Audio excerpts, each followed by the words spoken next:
Good morning students. आज हम हमारे डिफरेंशियल इक्वेशन की यूनिट थर्ड स्टार्ट कर रहे हैं। यूनिट थर्ड जिसमें हमारे पास आज स्टार्ट करेंगे हम लाप्लास ट्रांसफॉर्म, लाप्लास रूपांतरण। अब ये लाप्लास रूपांतरण क्या होता है, इसको समझने के लिए पहले हम थोड़ा सा इसकी जानकारी ले लें। इंटीग्रल ट्रांसफॉर्म क्या होता है और ये क्यों काम आ रहा है, जो हम अब जो पढ़ रहे हैं लाप्लास ट्रांसफॉर्म, इसका क्या जरूरत पड़ रही है हमको कि इस डिफरेंशियल इक्वेशन की ब्रांच में हमको लाप्लास ट्रांसफॉर्म पढ़ना पड़ रहा है। तो अब हम जो सेकेंड ऑर्डर की डिफरेंशियल इक्वेशन जो अब तक सॉल्व करके आए थे, उनमें कुछ डिफरेंशियल इक्वेशंस ऐसी भी आ जाती है जो सॉल्व नहीं होती है अभी तक, जो हम मेथड पढ़ के आए हैं उनसे। तो ये एक ऐसा टूल है लाप्लास ट्रांसफॉर्म, जिससे हम सेकेंड ऑर्डर की डिफरेंशियल इक्वेशन को आसानी से सॉल्व कर सकते हैं। लेकिन इसमें सॉल्व करने से पहले हमको इसके कुछ फंक्शंस के लाप्लास पता होने चाहिए, उसका इन्वर्स लाप्लास पता होना चाहिए। तो अब मैं यहाँ स्टार्ट कर रहा हूँ। सबसे पहले आपके पास डेफिनेशन है कि लाप्लास ट्रांसफॉर्म से पहले इंटीग्रल ट्रांसफॉर्म क्या होता है। इंटीग्रल ट्रांसफॉर्म, इंटीग्रल ट्रांसफॉर्म मतलब है समाकल रूपांतरण। रूपांतर क्या होता है, इसको इस टाइप से हम डिफाइन करते हैं कि मान लीजिए लेट एफ एक्स जो है, जो फंक्शन डिफाइन है, let f x be define be a function define on interval a and B.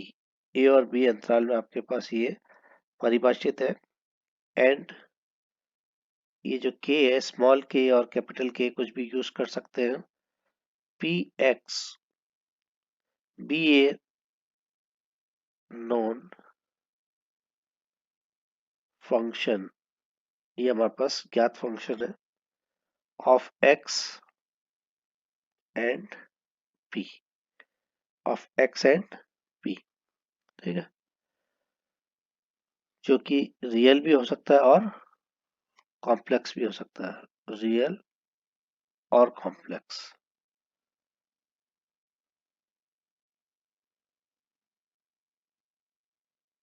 और कॉम्प्लेक्स जो एक्स है वो हमारा रियल और कॉम्प्लेक्स दोनों हो सकता है, जो कि independent of x, independent of x. ठीक है, देन द इंटरवल, तो जो देन द इंटीग्रल, तो जो हमारा समाकलन होगा वो किस टाइप से डिफाइन कर रहे हैं। Then the integral, then the integral, ये इस टाइप से हम लिखेंगे। इंटीग्रल हमने कौन से अंतराल में परिभाषित किया था, ए टू बी। यहाँ पर हमने के बोला था जो कि था एक्स एंड पी। ठीक है, पी एक्स, और ये था आपके पास फंक्शन एफ एक्स और डी एक्स। कुछ ऑथर जो आपके और बुकों में होगा, उसमें ये इंटीग्रल तो ए टू बी रहेगा, कर्नल का के से हम रिप्रेजेंट करते हैं। एक्स की जगह वो टी को यूज कर रहे हैं और पी की जगह वो एस को यूज कर रहे हैं। तो इसके करस्पॉन्डिंग आपका जो इंटीग्रल है वो ये इस रूप में चेंज होके आ जाएगा। ये इस रूप में चेंज होके आपके पास आ जाएगा। This is equation number, again 1 और 2 सेम है, ये और ये आपके पास सेम है, इसको मैंने और लगा दिया। ठीक है, तो हमने यहाँ p से पैरामीटर को रिप्रेजेंट करने के लिए p किया है और फंक्शन एफ एक्स हम यूज करते हुए आते हैं, तो ये डेफिनेशन हमारे को ऊपर वाली थोड़ी ज्यादा सूट करती है। तो आपकी यूनिवर्सिटी के पेपर में अगर एस आ जाता है तो ऐसा नहीं कि भाई हमने एस नहीं पढ़ा है। तो मैं कुछ क्वेश्चन आपको पी से कराऊंगा, कुछ एस से कराऊंगा। दोनों का मेथड सेम रहेगा, उसमें कोई दिक्कत नहीं है, बस सिंबल बदल रहा है। ठीक है, तो इक्वेशन 1 इज कॉल्ड, तो is called the integral transform of F x. ये जो मेरा डेफिनेशन है, this is the integral transform of F x, ठीक है। और ये प्रोवाइड होगी, मतलब कहलाएगी जब integral transform of x, provided that the integral यानी वन और टू जो भी है दोनों, उसका समाकलन हमारे पास कन्वर्ज होना चाहिए, यानी सम कुछ ना कुछ वैल्यूज उसकी आनी चाहिए।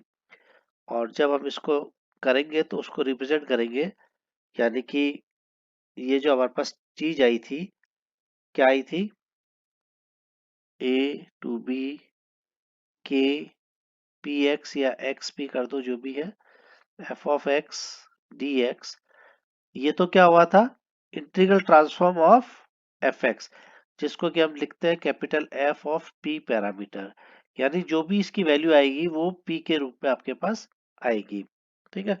और इसको हम लिख देंगे टी रिप्रेजेंट ट्रांसफॉर्म, और ट्रांसफॉर्म हमेशा होता है कर्ली ब्रैकेट में लिखा जाता है। किस फंक्शन का लिखा था, एफ एक्स का, वह फंक्शन आपके पास कुछ भी हो सकता है, और पी इसका पैरामीटर, ये। तो this is called the transform of function F x with parameter P. और जब हम इसको करेंगे तो हमारे पास रिजल्ट आएगा F of P, capital F of P. कुछ हमारे बुक्स में या कुछ ऑथर इसको स्मॉल एफ ऑफ पी लिख देंगे, तो वहां पर हमको इससे कंफ्यूज नहीं होना है, वहां पर वो उस फंक्शन को, ये जो कर्ली ब्रैकेट है यहाँ पर इसको एफ ऑफ एक्स लिख देंगे, तो हमारे को कंफ्यूज नहीं होना है, क्योंकि कोई भी बुक वाला किसी भी तरीके से आपको सिंबल को बदल सकता है, हमारे को मेन डेफिनेशन का पता होना चाहिए। तो ये तो बात हुई थी हमारे पास इंटीग्रल ट्रांसफॉर्म की। लेकिन अभी एक हमने यहाँ पर बात की थी कर्नल, यानी जो हमारे पास कर्नल है उसके क्या रूल होता है।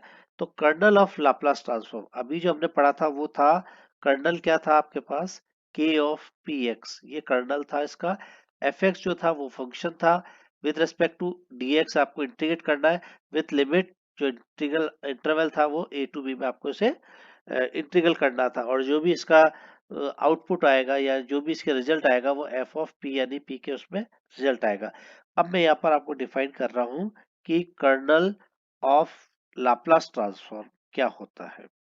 डेफिनेशन चाहो तो आप देख लीजिए, kernel of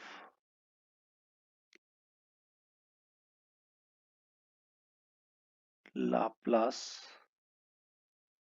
transform, Laplace transform जो है उसका कर्नल को हिंदी में बोलते हैं अष्टी, यानी रूपांतर की अष्टी आपके पास क्या है, लाप्लास रूपांतर की अष्टी को हम क्या किस तरह से डिफाइन करते हैं। तो यह कह रहा है कि the exponential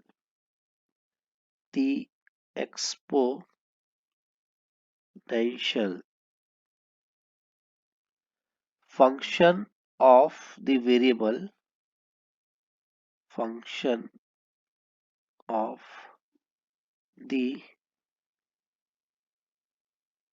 variable x and the parameter, parameter मैंने क्या माना था, पी,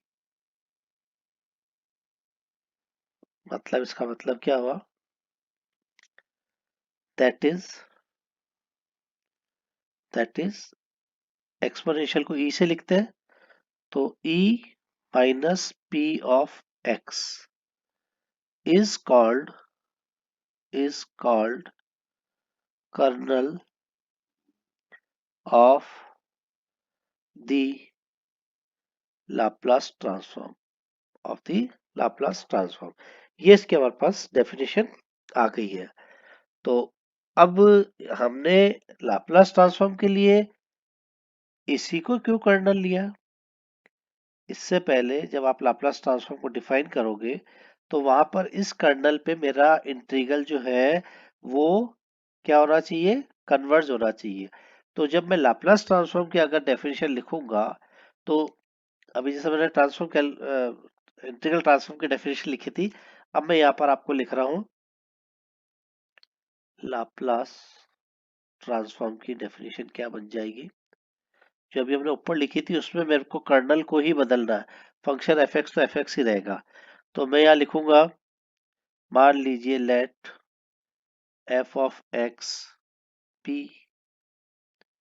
ए फंक्शन ऑफ, अब वहां जो आपके पास इंटरवल था वो था ए टू बी ऑफ, अब एक्स पे मुझे ये देना पड़ेगा एक तो कंडीशन ऑफ ये द लाप्लास ट्रांसफॉर्म को मैं शॉर्टली लिख रहा हूं L T of F X, किस फंक्शन का निकाल रहे हैं एफ एक्स इज डिफाइंड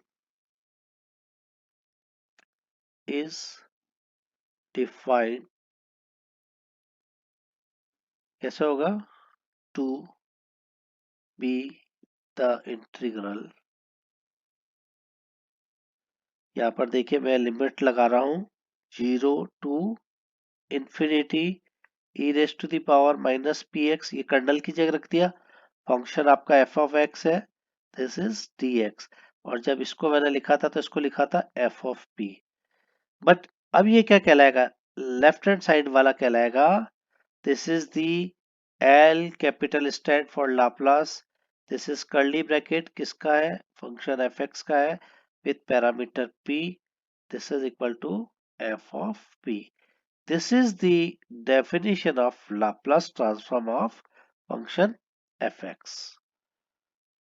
ये हमारे पास लाप्लास ट्रांसफॉर्म की डेफिनेशन है, जहां पर p मेरे पास पैरामीटर हो जाएगा, हम इसको अगर पूरी तरीके से लिखें तो वेयर p इज पैरामीटर, ठीक है, जो कि रियल और कॉम्प्लेक्स कोई भी आपके पास हो सकता है, रियल और कॉम्प्लेक्स, और ये वन एग्जिस्ट करेगा तो ये कन्वर्ज होगा तो आपके वैल्यूज जो आएगी एनी वैल्यूज ऑफ पी जो है उसके लिए ये आपके पास कन्वर्ज होना चाहिए, तो ये आपका ट्रांसफॉर्म लाप्लास ट्रांसफॉर्म कहलाएगा। तो हम इसको इस टाइप से इसकी डेफिनेशन डिफाइन हो गई है। आज हम एक इसकी प्रॉपर्टी कर लेते हैं। पहली इसकी प्रॉपर्टी आती है लीनियरिटी प्रॉपर्टी, लीनियरिटी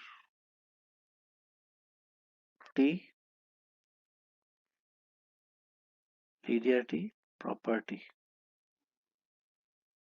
प्रॉपर्टी रेखिकता का प्रगुण है लाप्लास ट्रांसफॉर्म का, linearity property of Laplace transform, पूरा लिख देते हैं इसको, linearity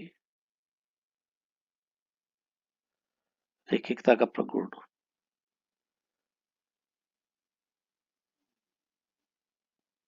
linearity property of Laplace transform, Laplace transform की रेखिकता का प्रगुण क्या कहलाता है, क्या कहता है, क्योंकि ये आपके एग्जाम में छोटे क्वेश्चन में भी आता है।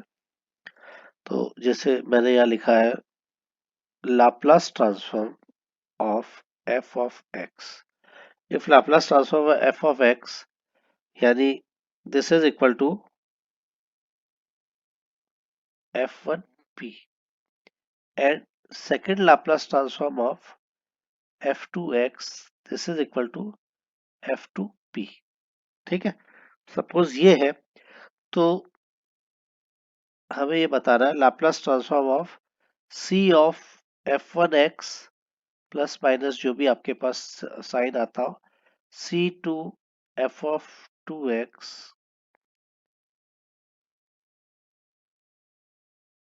f2x c टू f2x, ठीक है। तो इसकी वैल्यू जो है वो ये कहता है कि c1 Laplace transform of f1x plus c2 Laplace transform of f2x, ठीक है, प्लस माइनस जो कि कहलाएगा मेरे पास c1 of Laplace of f1 को क्या लिखा था मैंने ऊपर f1p plus minus c2 of capital f2p, ये आपको प्रूव करना है, जहां पर C1 और C2 जो है वो कोई भी हमारे पास कांस्टेंट है। तो ये तो इसका statement for linearity property of Laplace transform का कि इफ, यहाँ से स्टार्ट करें तो यहाँ लिख दें इफ यदि लाप्लास ऑफ f1x जो है कर्ली ब्रैकेट बंद कर दो, F1p है और दूसरा जो है वो F2p है। तो हमें प्रूव करना है Laplace transform of C1 F1x plus minus C2 F2x जो है वो इक्वल टू मेरे पास ये आएगा। अब इसका प्रूफ देख लेते हैं कैसे होगा। इसका प्रूफ अगर हम करते हैं तो हमारे को हमारी डेफिनेशन पहले लगानी पड़ेगी, यानी लाप्लास ट्रांसफॉर्म की जो डेफिनेशन है, यानी हम ये वाला पार्ट लेके चल रहे हैं। लाप्लास ऑफ क्या था, C1 F1x plus minus C2 F2x Laplace transform of C1 F1x plus C2 F2x। ठीक है, इसको अगर मैं डेफिनेशन लगाऊं लाप्लास की, तो मेरे पास क्या था लाप्लास की definition, integral 0 to infinity e raise to the power minus का px। अब fx जो है वो मेरे पास क्या है, वो पूरा पूरा जो कर्ली ब्रैकेट था उसकी वैल्यू को यहाँ लगा दूंगा, f1x plus minus C2 of F2x और dx। यहाँ पर ये सिंपल ब्रैकेट है तो सिंपल ब्रैकेट हम लगाएंगे।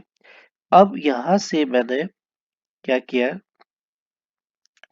इस कांस्टेंट को तो बाहर ले लिया, integral 0 to infinity e raise to the power minus px f1x dx plus minus C2 को फिर बाहर लिया, integral 0 to infinity e raise to the power minus px और ये हो गया f2x और ये dx।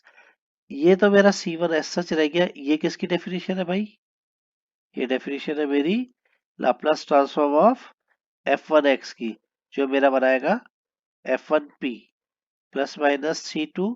ये डेफिनेशन वापस से किसकी बन गई, ये मेरे पास आ गया।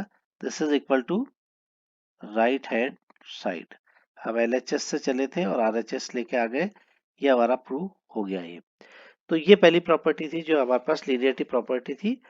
तो अब हम हमारे नेक्स्ट लेक्चर में हम कुछ इसकी और स्टैंडर्ड एलिमेंट्री फंक्शन इसको यूज करेंगे और उसके लाप्लास हम निकालेंगे। Thank you.